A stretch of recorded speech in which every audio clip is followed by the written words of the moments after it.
오늘 이 말씀 가지고 말씀이 들리는 제자라는 제목으로 하나님께 예배하도록 하겠습니다. 저와 여러분이 신앙생활을 하면서요, 우리가 무엇을 들으며 삶을 살아가고 있습니까? 현장을 가면요, 하나님의 말씀이 들리기보다 우리의 귀에는 자꾸 사람의 말이 들립니다. 뭐 이게 이렇고 저게 저렇고 누가 어떻고 누가 저렇고 이런 말들이 그냥 계속 들리는 거예요. 그런데 그 말들이 대부분의 어떤 말이냐? 불신앙의 말입니다. 그 사람의 말들이 사람을 가깝게 하는 말이 아니라 자꾸 하나님과 멀어지는 말. 그리고 그 말을 자꾸 들으면 우리 생각에 뭐가 자라나면요, 믿음이 자라나기보다 머리가 돌아갑니다. 자꾸 머리를 굴리게 돼요. 그럼 이렇게 할까? 저렇게 할까? 이렇게 해야 되나? 그러면서 사실은 사람의 말을 자꾸 듣고, 그래서 불신앙의 말을 자꾸 들으면은요, 우리도 모르게 영적으로 분열이 됩니다. 그래서 그게 무슨 말이냐? 바로 세상의 말입니다. 공중 권세 잡은 자가 이 세상의 말을 그런 말들로 계속 쏟아부어서 정말 우리의 영이 하나님께 집중되지 못하고 이런 것들로 인해 우리를 완전히 분열시켜서 말씀이 들리지 않는 상태로 만드는 거예요. 그래서 우리는 무엇을 들으면서 살아야 될 존재냐면요, 사람의 말이 아닌, 세상의 말이 아닌 하나님의 말씀을 들으며 사는 하나님의 형상을 가진 영적 존재입니다. 그래서 어디에 자꾸 귀를 기울이셔야 하냐면요, 옳은 말 맞는 말에 자꾸 귀를 기울이는 것이 아니라 하나님의 말씀에 귀를 기울이셔야 됩니다. 뉴스에 자꾸 귀를 기울이는 것이 아니라 하나님의 말씀에 뭐라고 하셨지? 여기에 귀를 기울이시기 바랍니다. 그래서 우리가 또 월요일부터 오는 수요일까지 하나님의 말씀이 아닌 사람의 말 듣고 불신앙의 말 듣고 세상의 말 들어가지고 완전히 내 영적 상태가 밑바닥에 있다 할지라도 이번 한 주간 우리에게 주신 말씀이 무엇이냐? 너희의 죄가 양털같이 희게 되리라. 하나님에게는 저와 여러분이 과거에 어떤 삶을 살았는지 아무것도 문제되지 않습니다. 사람의 말에 귀 기울였던지 불신앙을 했던지 세상 말에 끌려갔던지 하나님에게는 그게 아무런 문제가 되지 않습니다. 그 죄를 범했다 할지라도 너희의 죄가 주홍같이 붉을지라도 내가 그 모든 것을 깨끗하게 할 것이다. 그게 우리가 믿는 하나님이십니다. 그 하나님께서는 우리를 그들의 죄에서 구원할 자로 이 땅에 오셨습니다. 우리를 정죄하려고 오신 게 아니라, 우리를 판단하려고 이 땅에 오신 게 아니라 우리를 죄에서 구원할 자로 이 땅에 오셨습니다. 그래서 우리를 그 죄에서 건져내셔서 무엇을 하게 하려고 하시냐면요, 하나님의 말씀을 듣는 존재가 되게 하시려고.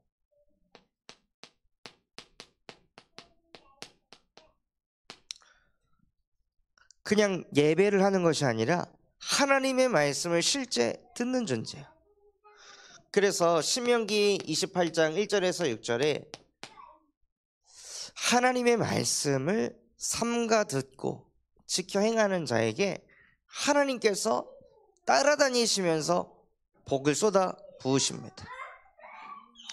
이게 하나님의 자녀가 응답받는 비밀이 돼야 됩니다. 내가 열심히 해가지고 뭘 얻게 되면은 결국 또 나를 말하잖아요. 내가 자녀 교육을 열심히 공부해서 그 공부한 거 가지고 애들을 키워갖고 애가 잘 성장했다. 그러면 사람들한테 뭘 포럼할까요? 내가 이렇게 공부해가지고 내가 여기서 책을 읽어서 유튜브에서 이런 거를 봐가지고 그거를 아이한테 했더니 이렇게 됐더라. 결국에는 또 나를 말하는 거고 세상 방법을 또 전도하는 거예요. 우리는 그런 존재가 아니라요. 나는 그냥 하나님의 말씀을 듣고 있었는데 그 말씀을 어떻게 하면 지킬까? 어떻게 행할 수 있을까? 여기에 집중했는데 하나님이 따라다니시면서 복을 주시더라. 그게 하나님의 자녀가 누리는 축복입니다.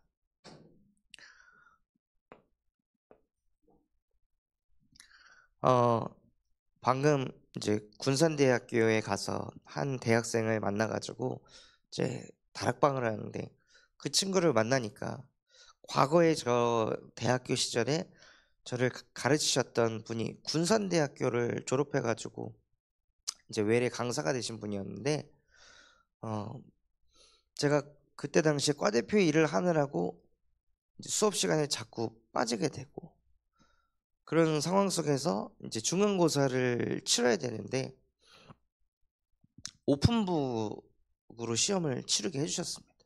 그 오픈북으로 시험을 치고 제한 시간은 없다 하고 이런 조건 안에서 시험을 치렀는데 그때 하나님께서 제 마음에 담게 하셨던 말씀이 무엇이었냐면요. 누구든지 지혜가 부족하거든 꾸짖지 아니하시고 후히 주시는 하나님께 구하라. 그리하면 얻으리라. 그래서 공부 하나도 못하고 수업도 못 들었지만 하나님께서 내게 말씀 주셨잖아요. 누구든지 지혜가 부족하거든 구하라고.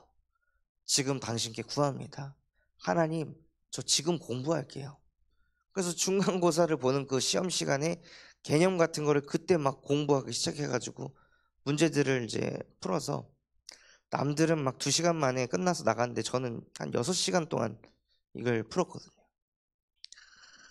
6시간 동안 그걸 풀고 앉아있으니까 야, 넌 진짜 의지 한국인이다 하고 막 교수님이 너 진짜 인정한다 이렇게 얘기하시더라고요.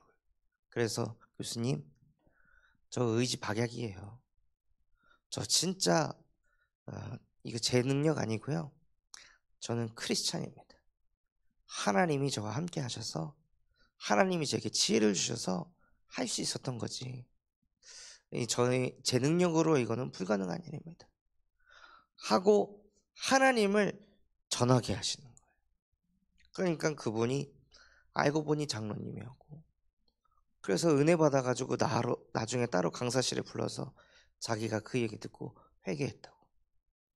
본인은 군산에 있는 대형교회를 다니는 장로인데 여기서 술 먹다 걸리면 욕먹을까봐 대전 가서 술 먹고 인천 왔을 때 술 먹고 술 먹으러 인천으로 오더라고요. 군산에서 술 먹다 걸리면은 막 또 손가락질 받고 또 와이프 되시는 권사님한테 또 무릎 뜯길까봐 아직도 장모가 정신 못 차렸네 이런 소리 들을까봐 숨어가지고 술 마시면서 다니는 거예요. 우리는 그렇게 나를 막 사람들에게 인정받게 하려고 막 노력하고 감추고 포장하고 그러면서 꾸역꾸역 살 존재가 아니라요. 하나님의 말씀을 그저 삼가 듣고 지키고 있을 뿐인데 이거라도 하나님이 복을 주시고 저거라도 복을 주시고 무엇을 해도 하나님이 내가 하는 모든 것에 따라다니시면서 축복을 하시는구나. 이 행복을 우리 모든 성도분들이 정말 꼭 누리시길 바랍니다. 그런데 말씀을 듣는 존재로 창조하셨는데요. 태어날 때부터 원죄에 빠진 존재로 태어나서 아무리 예배를 해도 뭐가 안 되냐? 말씀이 믿어지질 않는 거예요. 예배 자리에 안 오는 것도 아닌데 예배를 하는데 메시지를 듣는데 말씀이 안 믿어지는 거죠. 그게 어떤 상태냐? 원죄에 빠져 있는 상태인 거예요. 죄에 대하여 함은 그들이 나를 믿지 아니하려 함이요. 이 신명기 28장 말씀을 들었을 때 저게 말이 돼? 말씀을 듣는다고 보기와 사람이 노력을 해야지, 열심히 살아야지. 저거 완전 신비주의 아니야? 이건 신비주의가 아니라 말씀을 믿는 겁니다. 신비주의는 말씀도 아니고 그냥 기적이 일어나기를, 하나님 믿고 있으면 마치 좋은 일이 막 다 일어나기를 바라는 것, 그게 신비주의인 거지. 말씀을 믿는 것은 신비주의가 아니라 그것은 영적인 과학이고 영적인 원리입니다. 그런데 정말 많은 교회 다니는 사람들이요, 예배를 그렇게 드리는데 말씀이 안 믿어지는 거예요. 말씀이 안 당기는 거예요. 그러니 내가 뭘 또 해야 된다고 착각하는 거예요. 그래서 하나님의 말씀을 아무리 들어도 말씀이 안 들리는, 안 믿어지는 우리를 구원하시기 위해 하나님께서 우리를 구원받을 존재로 축복하신 겁니다. 믿어봐 해서 믿어지는 거라면 다 믿었겠죠. 그런데 믿고 싶어도 믿어질 수가 없는 것이, 그게 근본 문제고, 그걸 보고 영적인 문제라고 합니다. 그래서 하나님께서는 하나님의 말씀을 들어도 믿을 수 없는 그 원죄의 문제를, 근본 문제를 십자가에 못 박고 끝내버리셨습니다. 그 예수가 바로 우리의 그리스도이시며 지금도 살아계신 하나님의 아들이십니다.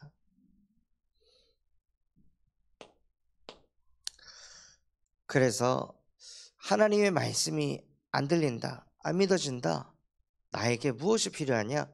그리스도가 필요한 겁니다. 그래서 나에게 복음을 주셨지. 안 믿어지는 나는 왜 이렇게 말씀 들어도 안 믿어질까? 왜 그럴까? 제가 그렇게 영적으로 저 자신을 자학도 많이 해봤거든요. 자괴감에도 많이 빠져봤는데 그냥 그러고 끝나더라고요.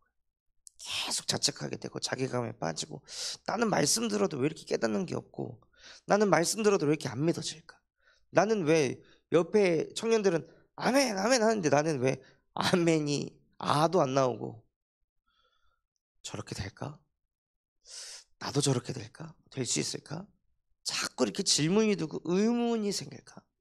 그런 것 때문에 저 자신에 대한 영적인 자괴감, 이런 것들이 엄청나게 많이 왔었는데요, 그걸로도 제 상태가 안 바뀌더라고요. 아무리 자책해도, 아무리 회개해도 안 되더라고요. 그런데 제 안에 예수가 그리스도가 되셔서 제 영혼 속에 빛을 비춰주시니까요, 음부의 권세가 틈타지 못하고, 음부의 권세가 틈타지 못하니 진리 앞에 설 수 있게 되는 거예요. 사단이 하는 짓은 거짓을 말할 때마다 제 것으로 말해서 진리 앞에 서지를 못하게 하는데, 제 안에 예수가 그리스도가 되시니까 음부의 권세가 틈타지 못해서 특히 예배 시간에 나를 분열시키는 생각들이 끝이 나기 시작하더라고요. 그래서 하나님께서 우리를 어디에서 건져내셨냐? 말씀 들을 수 없는 영적 상태 속에서 말씀이 들려지는 영적 상태 속으로 우리를 구원하신 것입니다. 그래서 구원받은 자의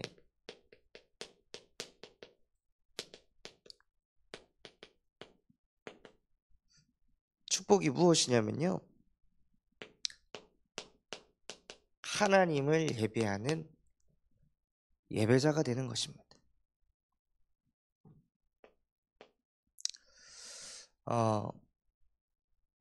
제가 과거에 임재범 씨를 엄청 좋아했었는데요, 나는 가수다에서 여러분을 이렇게 보고 저도 그때 막 위로가 필요할 시절이어갖고, 누가 나를 위로해주지? 여러분 하는데 막 눈물이 나고, 그래서 진짜 저 가수의 콘서트 가고 싶다 했는데, 진짜 인천에서 콘서트가 열려가지고 비싼 그 10몇만 원을 주고 콘서트에 가서 그냥 그 자리에 앉아있는데 너무 막 행복한 거예요. 와, 내가 임재범의 노래를 라이브로 듣다니 하고 여러분 그걸 노래를 듣는데 막 몸에서 전율이 일어나고 너무 좋은 거예요. 그냥 제가 좋아하는 연예인을 봐도 그 연예인의 그 콘서트가 사실은 연예인을 예배하는 거잖아요. 연예인을 경배하는 거잖아요. 그래서 완전히 저 사람을 쫙 올리는 그 시간. 아니, 그 콘서트장에 가도 그런 이제 막 에너지가 오고 느낌이 오는데 사실 끝나면 되게 공허하고, 정말 우리가 하나님을 예배한다는 것은요, 그 이상의 축복을 누리는 시간인 거예요. 그래서 그 예배 시간이 어떤 시간이 되어야 하냐? 로마서 12장 1절에서 3절 말씀처럼 우리를 거룩한 산 제물로 드리는 시간, 나를 그냥 하나님께 온전히 드리는 시간. 그래서 나를 드리고 내 생각, 내 동기를 내려놓고 하나님의 선하시고 온전하시고 기쁘신 뜻이 무엇인지 예배를 통해 발견하는 것입니다. 그냥 위로받고 끝나는 예배가 아니라 하나님이 내게 주시고자 하는 뜻이 무엇일까? 나를 향한 하나님의 뜻이 무엇일까? 그래서 그 뜻을 발견했다면요, 3절 말씀 그대로 마땅히 생각할 그 이상의 생각을 더 이상 하지 않는 겁니다. 하나님이 생각 주신 만큼만 생각하는 겁니다. 그 이상을 더 생각할 때 사람은 시달리는 거예요. 하나님보다 위에 있으니까 시달리는 거죠. 그래서 진짜 예배자는 어떤 존재냐? 하나님이 말씀 주신 만큼만 생각하는 겁니다.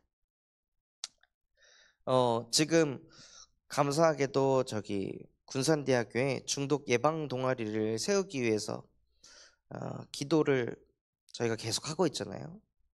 근데 교수님과의 만남이 이제 열려졌고, 그리고 학생 수 10명을 채워야 되는데 또 불안한 거예요. 제가 10명을 채울 수 있을까? 교수님은 열렸는데 10명을 못 채워가지고, 저 교수님이 해준다고 해놓고 나중에 안 찾아가면 이게 좀 상황이 좀 이상해지는데, 권장로님도 약간 조금 그렇게 될 것 같은데 생각들이 오는 거예요.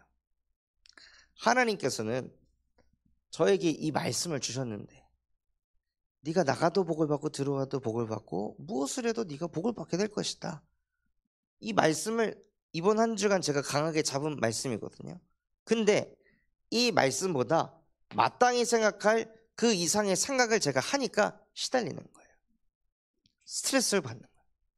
그래서 그 담당하고 있는 전도사님한테 전화해서, 전도사님 그 학생들 모집 어떻게 되고 있어요? 학교에는 물어봤어요. 그러니까 원래 10명이었는데 제도가 바뀌어서 15명이라는 거예요. 그래서 갑자기 마음에 또 이거 어떡하지? 했는데 그 전도사가, 목사님 근데 채워질 것 같습니다 하니까, 역시 하나님이다 이렇게 말씀하셨지 하고, 그 말에 따라 제 상태가 막 왔다리 갔다리 하는 그 제 모습을 보면서 진짜 한참 멀었구나. 말씀을 주셨으면 그냥 아멘하고 딱 믿으면은 얼마나 생각이 심플하겠어요. 근데 그 사이에서도 조금만 상황 안 좋아지면 팍 기울었다가 상황 좋아지면 그래 말씀에서 이랬지, 또 상황이 이러면 또 내 생각으로 왔다가 또 상황 좋아지면 그래 역시 아멘이다. 결국에는 진짜 제 안에 말씀이 완전히 딱 뿌리가 내리지 않으니까 자꾸 개선하는 거예요. 수많은 사람들이 이 예배자의 축복을 온전히 누리지 못하고 1절 말씀이 안 되니까, 나를 하나님께 완전히 드리고 예배를 하지 않으니까 나라는 그 동기가 그대로 남아있는 상태에서, 내 생각에 남아있는 상태에서 거기 하나님 말씀이 얹혀지니까요, 말씀이 내게 살아 역사하지 않는 거예요. 그래서 진짜 우리가 받을 축복이 무엇이냐? 정말 예배자가 되는 것입니다. 그래서 예배자가 될 때 하나님께서 우리를 기도자로, 요한복음 15장 7절 너희가 내 안에 거하고 내 말이 너희 안에 거하면 무엇이든지 구하라. 그리하면 내가 행하리라. 기도 응답 받기 위한 가장 빠른 비결은요, 예배자가 되는 것입니다. 그래서 예배 때 주신 말씀 가지고 계속 기도 속으로 들어가는 거예요. 그러면 하나님께서 그 사람을 전도자가 되는 축복을 주십니다. 그래서 전도자가 돼서 호남 세계 후대를 살리게 하십니다. 우리 김사무엘 목사님께서 같이 일주일 내내 저랑 동행하시고, 그래서 예배자로, 기도자로 인도 받으시니까요, 정말 전도자의 축복을 계속 주셔서 저희는 이 교도소 하면은 그냥 교도소 이렇게만 보는데, 사실 이 교도소 안에는 뭐 봉제 1 공장, 봉제 2 공장, 또 무슨 공장, 무슨 공장, 무슨 공장 이렇게 있습니다. 그러니까 교도소 안에서도 사람들이 출근을 하고 그 속에서 거기 있는 사람들하고만 만나가지고 소통을 하는 거예요. 그래서 이번에 알려준 게 뭐냐, 이종호 형제님은 여기 있습니다. 또 뭐 원정철 형제는 여기 있어요. 누구는 여기 있고 누구는 저기 있어요. 그리고 여기에 조장이 있는데 이 사람이 복음에 반응하는 사람이에요, 목사님. 그래서 이 그림을 가지고 계셔야 이 사람을 살릴 때 옆에 누구를 붙여야 할지 이게 보여서 다락방 운동을 실제적으로 할 수 있다고 하고 이렇게 포럼을 해주시더라고요.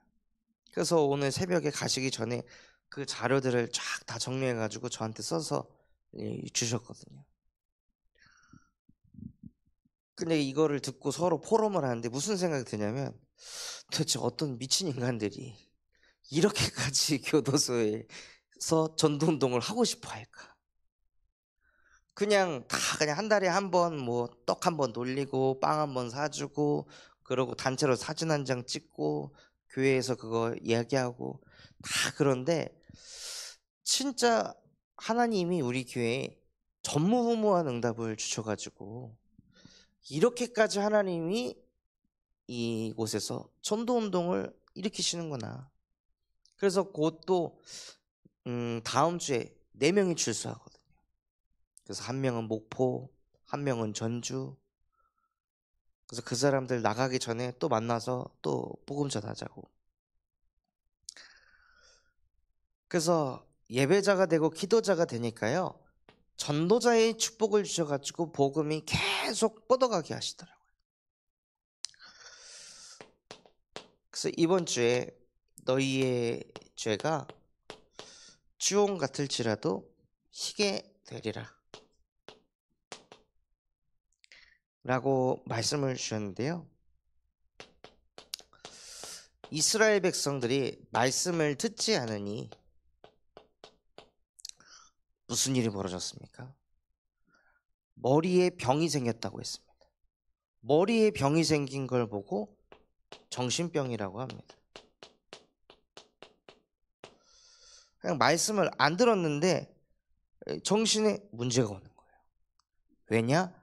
인간은 하나님의 형상대로 창조돼서 하나님의 말씀을 듣는 존재로 만들어졌기 때문이에요. 그래서 말씀을 안 들으면요, 정신이 시달립니다. 또 말씀을 안 들으니 마음이 피곤해서 그냥 뭘 해도 자꾸 무기력하고 무능력한 그 인생, 또 발끝에서부터 머리끝까지 계속 질병이 끊이지 않고, 이걸 해도 이방인한테 뺏기고 저걸 해도 이방인한테 뺏기고, 그러니까 아무리 노력을 해도 이 가난이라는 것에서 빠져나오지를 못하는 거예요. 열심히 안 사는 게 아닌데 열심히 사는데도 그냥 가난한 거죠. 성실하게 사는데도 그냥 가난한 거예요.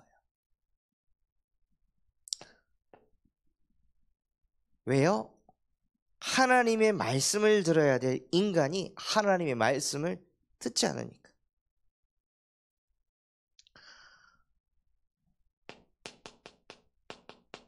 그래서 하나님께서는 무엇하라고 하시냐? 갱신하라고 하십니다. 보이는 예배를 하지 말고 정말 너희가 스스로 악을 버리고 선행을 배우는 참된 예배를 회복해라. 그러면 이 문제가 끝날 것이다 하고 하나님께서 하나님의 방법을 주셨습니다. 그 방법이 무엇이냐? 예배갱신입니다. 예배가 갱신될 때 가난에서, 질병에서, 무기력에서, 정신병에서 해방받습니다.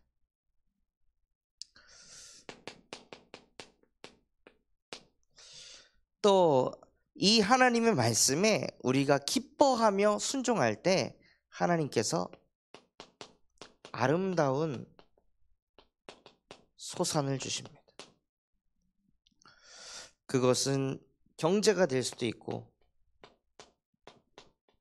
그것은 현장의 제자가 될 수 있습니다.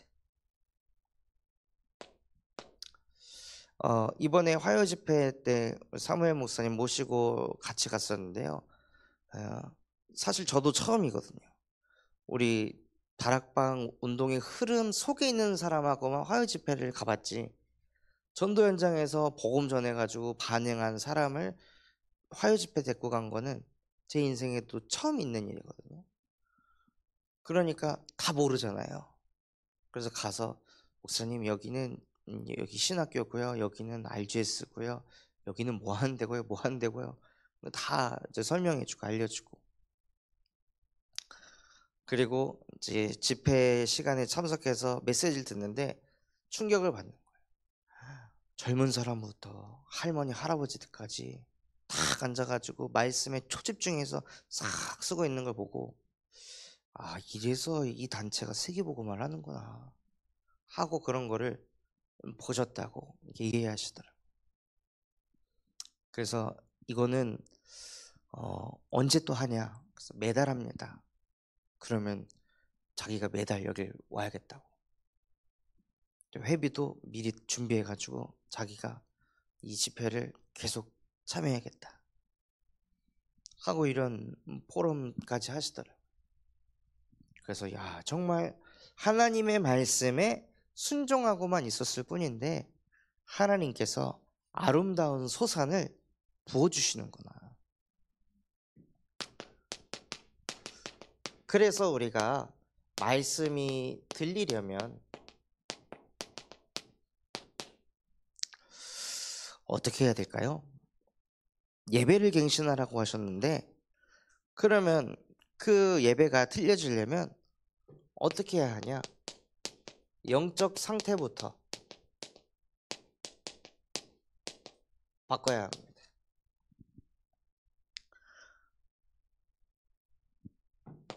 마태복음 12장 29절에 보면요, 너희가 강한 자를 결박하지 않고서야 어떻게 그 집에 들어가 그 세간을 강탈하겠느냐 하고, 눈에 보이지 않는 이 강한 자가 우리의 영을 딱 잡고 있다는 거예요.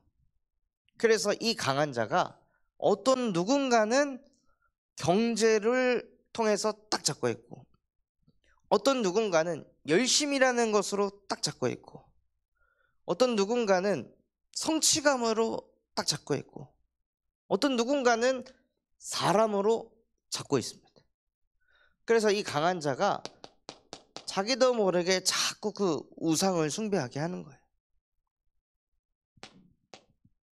그래서 말씀을 들어도 그래도 사람이 열심히 살아야지, 말씀을 들어 그래도 사람이 노력을 해야지, 그래도 사람이 사람을 만나야지 하고 자기도 모르게 다 제각각 강한 자가 각자만의 강한 무언가를 딱 쥐고 있도록 만듭니다.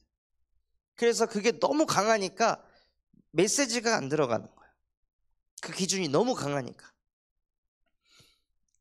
그래서 하나님께서 가장 먼저 주신 답이 무엇이냐? 창세기 3장 15절, 여자의 후손이 와서 뱀의 머리를 상하게 할 것이다 하고 여자의 후손을 먼저 보내셔서 강한 자를 먼저 결박하셨습니다. 이 응답부터 받으라는 거예요. 신명기 33장 29절에 이스라엘이여 너는 행복한 자로다.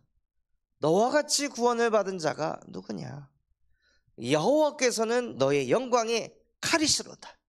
너희 대적을 네 앞에 무릎 꿇게 할 것이다 하고 구원받은 자들에게 강한 자를 무너뜨릴 수 있는 축복을 주셨습니다. 또 로마서 16장 20절에 평강의 하나님께서 속히 사단을 너희 발 아래 무릎 꿇게 하시리라 하고 우리 안에 있는 그 강한 자부터 무릎 꿇게 하십니다. 이 강한 자가 무너지지 않으면요 자꾸 거기에 뭐가 더해지거든요. 자꾸 뭐가 거기에 쌓이거든요. 저를 보니까 필리비가 목욕하고 나와가지고 기저귀를 안 찬 상태에서 집에다가 그냥 쉬를 하는 거예요. 그래서 필리바 그러면 안 되지 하고 그거를 이제 다 닦고, 그게 어제 있었던 일인데 엊그제 있었던 일인데 그 다음 날에도 이제 씻고 나와가지고 기저귀를 채우려고 하는데 막 뛰어다녀요. 그러다가 쉬를 하고 있어요. 근데 거기서 제 입에서 나오는 얘기가 아 진짜 기저귀 차라고 했지 하고 승질이 나가는 거예요. 그날은 처음 한 건데 어제 거를 쌓아두고 사는 거죠. 하나님께서는 너희의 죄가 희게 되리라. 하나님은 나의 죄를 계속 씻으시면서 그 죄를 쳐다보지 않는데 이 죄가 제 안에서 씻겨지질 않으니까 계속 그거를 쳐다보는 거죠. 그런 강한 자가 제 안에 딱 꽈리를 틀고 붙잡고 있으니까 이 말씀이 제 속에서 살아 역사하질 않는 거예요. 그래서 이 강한 자를 우리가 막을 수 없고 이길 수 없기 때문에 하나님께서 여자의 후손을 보내셔서 내 안에 말씀을 알아도 말씀 적용이 안 되고 혹은 말씀 적용할 때 짜증나고 뭔가 답답하게 만드는 이 강한 자를 박살내셨습니다. 그래야 뭐가 임하냐면요, 마태복음 12장 28절, 귀신이 내어 쫓겨지는 것이면 이미 하나님의 나라가 임하였느니라. 그래서 말씀이 들리려면요 내 안에 하나님의 나라가 임해야 합니다. 그리고 마음 상태부터 말씀이 들리려면요 마태복음 13장 20절에 말씀을 받을 때 어떤 사람은 돌밭에 말씀을 받습니다. 돌밭에 말씀을 받은 사람은 말씀을 통해 잠시 기쁨을 얻어요. 그러니까 말씀을 통해 잠깐 그냥 위로받는 거죠. 그러니까 위로받고 끝나니까 어려움이 왔을 때 그 말씀이 능력을 발휘하지 못하고 그냥 무너져 버리는 거예요. 그러니까 예배할 때 목적 자체가 뭐냐? 위로받으려고 예배 오는 거예요. 힘 빠졌으니까 그냥 좀 힘 좀 얻고 그냥 돌아가려고, 생각이 복잡하니까 그냥 생각 좀 정리하려고, 그냥 그런 수준으로 예배를 하니까 삶에 어려움이 왔을 때 그냥 픽픽 쓰러지는 거예요. 그리고 어떤 사람은 마음의 밭이 가시떨기 같아서, 이 사람은 세상의 유혹과 재물로 인해서 말씀을 받아도 말씀이 뿌리가 내리지 않아서 무너지는 사람. 즉 마음에 아직도 뭐가 있냐? 동기가 있는 거예요.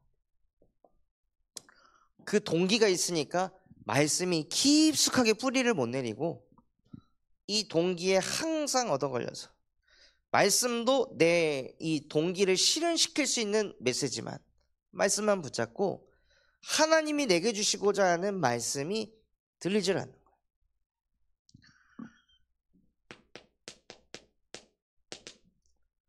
그래서 마태복음 13장 23절과 같은 좋은 땅에 마음을 가지고 하나님의 말씀을 받아야 합니다. 좋은 땅이 되기 위해서는 자꾸 속고 거르고 뒤집어야 됩니다.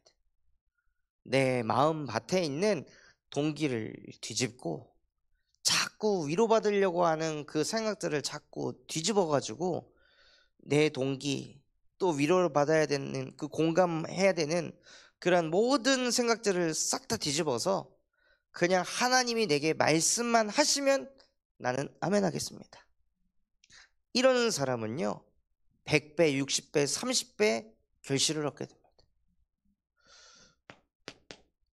어떻게 100배, 60배, 30배 결실을 얻게 될까요?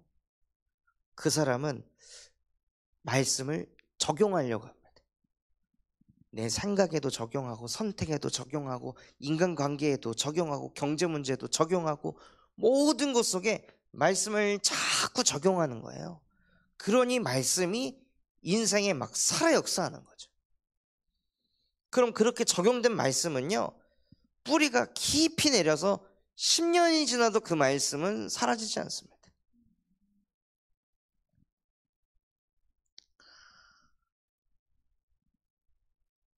그래서 정말 말씀이 들리려면요 나의 예배 시간이 있어야 합니다.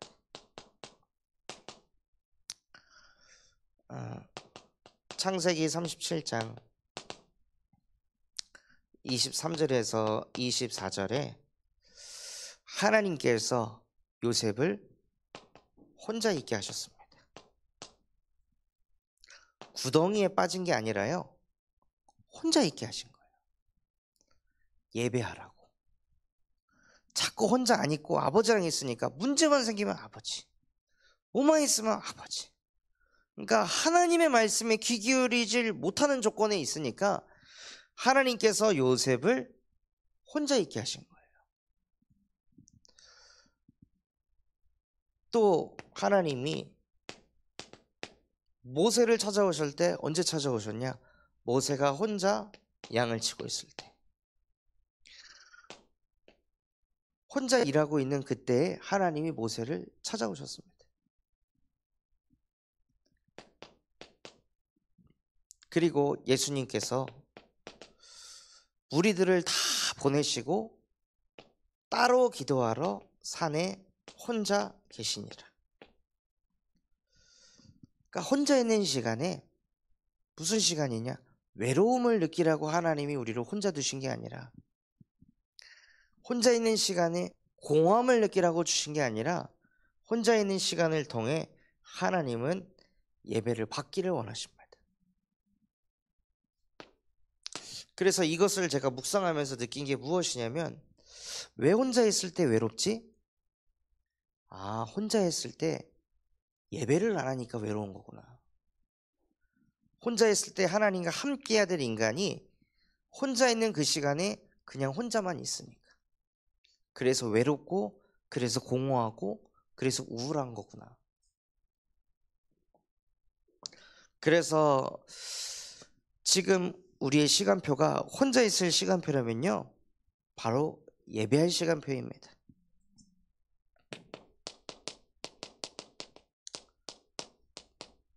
그래서 오늘 말씀이 들리는 제자라는 제목을 주셨는데요 이 제자에게 무엇이 생겼냐? 감당할 수 없는 일이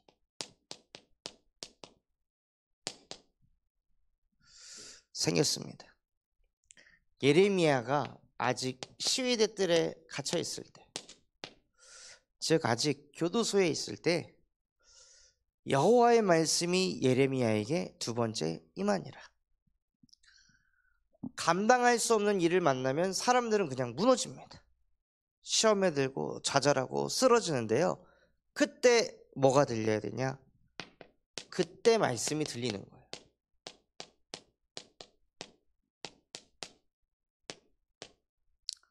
정말 말씀이 들리는 제자는요, 자기 인생에 감당할 수 없는 일과 문제, 사건, 위기가 왔을 때 그때 말씀에 귀를 기울이는 사람이에요. 그래서 말씀에 귀를 기울이니 하나님께서 뭐라고 말씀하시냐? 일을 행하는 이도 여호와, 그것을 만들고 그것을 행하는 이도, 그것을 성취하시는 이도 여호와다. 하나님이 누구신지,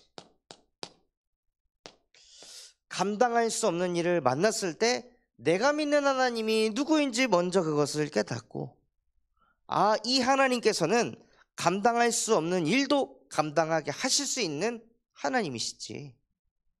그러니 내가 지금 붙잡아야 할 것은 감당할 수 없는 일을 맞아가지고 좌절할 것이 아니라 이 일을 뛰어넘게 하실 수 있는 하나님의 말씀을 붙잡아야 되는구나 하고 하나님께 집중하는 거예요. 그래서 그 하나님이 나와 함께 하시면서 너는 내게 부르짖으라, 그리하면 내가 내게 응답하겠고 네가 알지 못하는 크고 비밀한 일을 내게 보일 것이다 하고 우리에게 무엇을 주시냐면요, 메시지를 주십니다. 그래서 그 메시지는 어떠한 메시지가 되게 하시냐? 감당할 수 없는 메시지가 되게 하십니다. 세상이 감당할 수 없는 메시지가 되게 하시는데요, 예레미야 33장 6절 말씀처럼 내가 이 성읍을 치료하며 고쳐 낫게 할 것이다 하고 감당할 수 없는 일을 만났을 때 오히려 하나님께 집중하고 하나님이 주신 말씀을 붙잡을 때요, 무슨 일이 일어나냐면 치유의 역사가 일어난다고 말씀하셨습니다. 그리고 내가 너희에게 평안을 줄 것이다.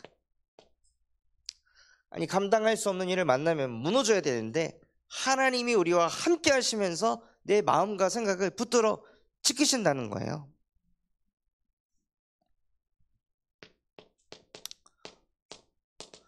그러면서 예레미야 33장 7절에서 8절 말씀에 내가 유다의 포로와 이스라엘의 포로들을 돌아오게 하며 그들을 처음과 같이 세울 것이다 하고 원래의 것으로 회복시키신다고 말씀하셨습니다. 또 그들이 아무리 많은 죄를 내게 범했다 할지라도 내가 그들의 죄를 사할 것이다 하고 죄사함의 응답을 주셔서 무엇을 이루려고 하시냐? 예레미야 33장 9절 말씀처럼 이 성읍이 세계 열방 앞에서 나의 기쁜 이름이 될 것이다.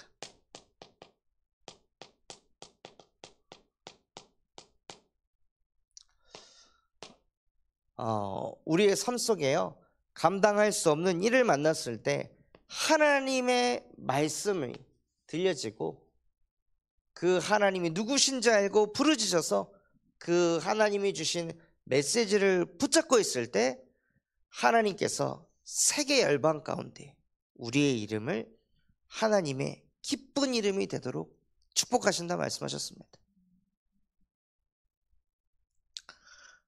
그래서 정말 말씀이 들리는 제자가 받는 응답이 무엇이냐면요, 말씀이 함께하는 제자의 축복을 누리게 하십니다. 말씀이 우리와 함께 할 때 어떤 응답이 일어나냐면요, 되어지는 응답이 따라옵니다. 응답을 만들려고 막 머리 굴리고 발버둥 치는 것이 아니라 이상하게 되어지는 거예요. 왜 되어지지? 우리가 생각해도 이상할 정도로 너무 쉽게 되네. 그리고 말씀이 함께하는 제자는요, 어떤 여정을 걸어가냐면 행복한 여정을 걸어가게 하십니다.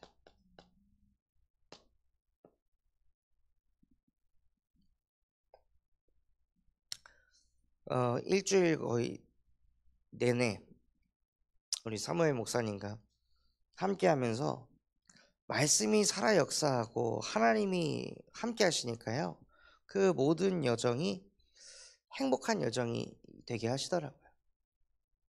그래서 화요 집회 올라갈 때도 아침에 편의점 잠깐 들려가지고 편의점 김밥을 이렇게 샀는데 뜯질 못하시는 거예요. 이걸 어떻게 뜯어야 되지? 그래서 그 김밥 끝을 이렇게 돌려가지고 뜯은 다음에 손가락을 밀어서 한 단 한 단 올려가지고 이제 김밥을 먹는 그런 것들을 이제 체험하실 기회가 없으니까, 그래서 그것도 따서 이렇게 하는 거예요. 목사님, 이걸 안 알려주면 이걸 어떻게 할 수 있냐고. 진짜 나는 원신이다 하고 그렇게 얘기하시고, 그리고 카톡도 아니 왜 목사님 메시지가 카톡 들어가면 안 나오냐고, 왜 그 창이 안 나오냐고 갖고 한번 들어가 보세요 했는데, 카톡을 들어가서 이제 제 프로필 사진을 딱 누르니까 뭐가 뜨잖아요. 그럼 채팅을 들어가면 1대1 채팅을 이걸 눌러야 이제 그 들어가는데, 딱 띄워놓고 이거 뭐라고 그거 다 사라졌다고. 그 류막 선생님 메시지 보내주고 그거 다 사라졌다고. 그걸 내가 어디 저장해놓고 다운받았어야 되는데, 목사님 여기 1대1 채팅 누르시면 그래서 제가 목사님하고 함께 있으면 영화 주인공이 된 것 같아요. 그래서 엄청 웃으시더라고요. 그래서 그런 모든 것들을 할 때에도 뭐 마음에 막 귀찮다, 뭐 이것도 알려줘야 돼, 이게 아니라 그냥 너무 행복하더라고요. 그리고 그 행복한 여정을 걸어가면서 사람을 살리는 축복을 누리게 하십니다.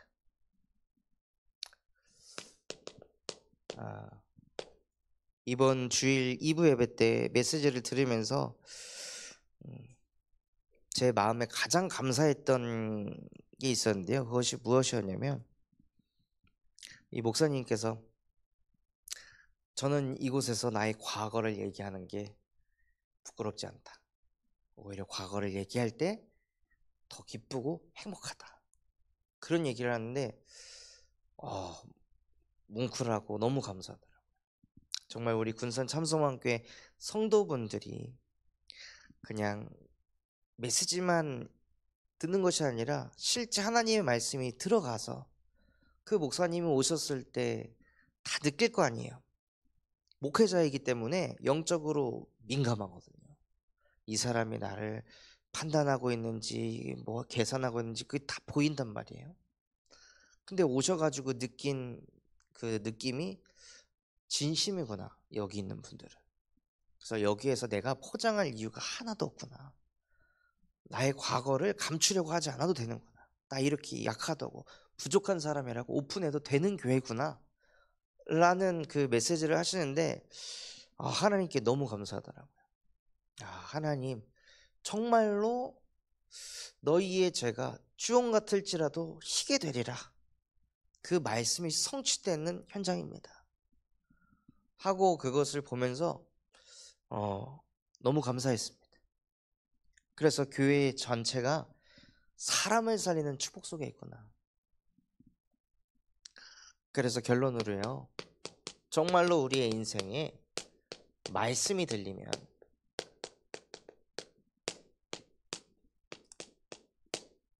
모든 게 끝이 납니다. 말씀으로 승부를 보시기 바랍니다. 말씀 놓쳤으니 정신병이 오고 무기력이 오고 질병과 가난이 왔다고 이사야 1장에 분명히 기록되어 있습니다. 정말 우리 가문의 가난의 문제, 질병의 문제, 무기력의 문제, 정신병의 문제, 후대의 문제가 있다면요, 말씀에 집중하시기 바랍니다. 아, 예배 갱신나라는 사인이구나. 하나님, 나의 예배가 갱신돼서 정말로 나를 하나님께 드리는 영적인 예배가 회복되게 하여 주시옵소서 하고, 정말로 말씀이 들리는 제자가 돼서 실제 내 삶 속에 말씀이 함께하는 제자가 되게 하옵소서. 그러한 실제 응답을 누리시기를 예수 그리스도 이름으로 축원합니다. 받은 말씀 붙잡고 합심해서 기도하겠습니다. 하나님 아버지, 감사합니다. 정말로 말씀이 들리는 제자가 되어질 수 있도록 나의 모든 죄악이 예수 그리스도의 능력으로 완전히 희게 되어지는 그 축복 속으로 들어갈 수 있도록 은혜를 베풀어 주시옵소서. 하나님, 그래서 정말 하나님의 말씀이 들려질 수 있도록 나의 영적 상태부터 바꾸게 하여 주시옵시고, 나도 모르게 말씀 듣기 이전에 강한 자에게 사로잡혀서 나 물질 성공 하나님 그것 쫓아갈 수밖에 없는 그 근본 속에 창세기 3장 15절 여자의 후손이 와서 그 강한 자의 머리를 박살내 주시옵소서. 내 안에 있는 불신앙의 뿌리가 무너지게 하여 주옵시고, 정말로 그 속에 황당히 하나님께서 속히 사단을 무릎 꿇게 하셔서 내 안에 하나님의 나라가 임하게 하여 주옵시고, 나의 마음밭이 좋은 땅이 돼서 하나님의 말씀을 30배, 60배, 100배의 결실을 맺을 수 있도록 모든 것에 적용하면서 사는 그 축복을 누리게 하여 주시옵소서. 혼자 있는 그 시간에 하나님 앞에 예배하는 예배자가 되게 하여 주옵시고, 감당할 수 없는 일을 만났을 때 하나님의 말씀을 듣고 하나님의 말씀을 붙잡고 감당할 수 없는 메시지를 가지고 있을 때 치유의 역사가, 갱신의 역사가, 회복의 역사가 모든 것이 살아나 세계 열방 가운데 하나님의 기쁜 이름이 되는 그 축복의 주역들 되어질 수 있도록 지금 이 시간 우리 모든 성도 한 사람 한 사람을 축복하여 주시옵소서.